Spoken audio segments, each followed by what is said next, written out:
So here we go, we're starting to get the OSB siding on. As you can see, we got John over here tinkering, trying to put some nails in. We ended up getting a hold of some really big, I don't know if you can see it right there. Those are really big shipping crates from a tractor company. And we ripped off the top. See, this is originally a shipping crate bottom for tractor implements. And we've managed to rip off some boards off of some of the shipping crates. And we're doing the best we can to build ourselves a porch right now. So we've got some of the siding up. Everything's all filling in at this point. And if we step inside, we've got the little infrared heater that was given to us in order to work with. This one right here is just plain overkill this time of year. So we're using the small one for now. And we've got a battery that we're cycling. I've got a small 20-watt solar panel showing up for that soon with the USB charging port. That should be good. I mean, I've got the inverter that runs off of the truck right now, which is all great. And there we go. So we're starting to get things figured out. We've got a big, ugly, green, putrid, barf-colored curtain. And the bed set up. John's upstairs and all settled in. And we've got our RV shower basin here. We really haven't decided whether it's going to sit here or sit here. Kind of in a debate still. And I'm currently working on getting a camper oven, stovetop, and pump sink in order to go right here. Once that's in, we'll figure out the plumbing down through once the insulation behind it is done. I should be picking up the insulation for the place in about 2, maybe 3 weeks from now. So we're just going to have to survive based on the plastic greenhouse effect for now. And go from there. What do you think, John? Good. Having fun? Yep. You like building the porch? Yep. Is off-grid cool? Yes. Okay. Can you say bye-bye? Bye. So hey everyone, for the guy at Abashans who said, I don't usually put a full yard into a Ranger, we made it. That's what happens when you got a buddy of yours that's a maniacal mechanic that upgrades your rear springs to 3/4 ton Chevy springs. I mean, it's loaded up, I'm not gonna lie there. And if we come over here, we're squatting her pretty good. But for everybody who says that once you remove a bed, that a flatbed is useless, that's the reason why I got railing.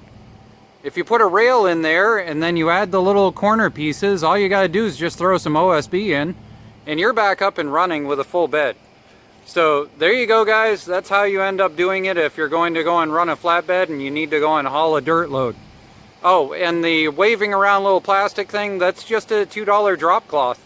So the whole entire bed insert literally was free plus $2.50. Not bad, still gets the job done. Hi everybody, so this is the progress from this weekend. It's Monday morning, John's at school. So we're just going to do a quick little walk around. We've got this.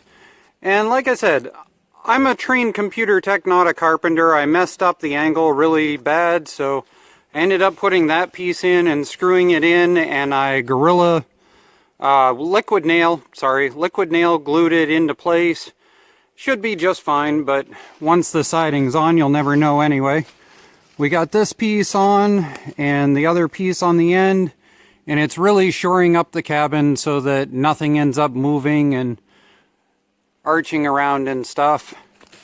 That bulge there is the one spot that I didn't manage to get stapled. It didn't come loose, it just is what it is. And we've managed to go and get the porch all done using the timber off of pallets. So at this point we've got our pallet little lower porch. We've got our stairs that we made based on 10-inch steps, and I need to put wider boards in eventually, but this was just impromptu to be able to set this up.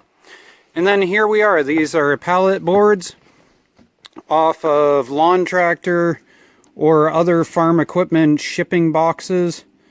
And it took 2 shipping boxes worth of boards in order to find enough that were good enough to be able to build this. And it came out pretty good.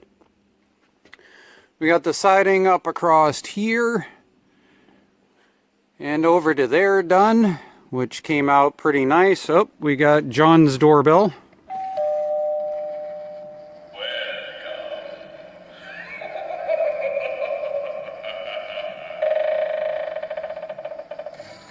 Gotta love it. And as we come in here, ignore the mess. I've been working around on getting the strapping pieces off of the inside in order to prep everything for doing insulation. And up in here you can see each one now has a run of plastic in it in order to seal it off. And over here I've made a hatch that I can put in when we're not using the upstairs to keep the heat down here in the living area until it's sleeping time. And then I can open it up and let the hot air rush up for John when he's sleeping up there at night. I don't mind the cold, so I don't mind sleeping in the downstairs right now, but John definitely needs the heat. So we're gonna go and get the outside put on here soon and get that all set. Oh, and here we are with the new cook stove to us, which we're borrowing off of a friend because the old one decided to have a meltdown. It's a 2-burner Ozark Trail. It's not exactly the highest quality, but beggars can't be choosers, and definitely works good enough for what we need. At 10,000 BTUs, it is capable of boiling water more than well enough for what we need.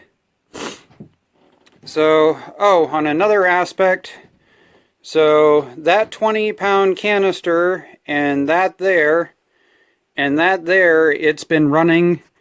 So the 120-pound canister is just now starting to run out, which means between this one being turned on low every once in a while and this one actually running about 3 or 4 nights consistently, that canister between the two of them has ended up keeping us warm for going on almost 17 nights straight at this point.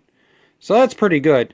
17 nights out of a canister in an uninsulated situation, especially one that the hatch wasn't sealed off and this wasn't sealed off. I'm quite sure now that everything's all sealed up, and once it's insulated, we'll get a lot more than 17 days worth of runtime out of it. But there we are. That's where we're at right now. Sorry everything's a mess. I'm not going to bother trying to organize any of this until I have insulation in the walls, because otherwise it's just a waste of time. So there we go, everybody. Thank you very much for supporting us, for sticking around, and for sharing up the videos.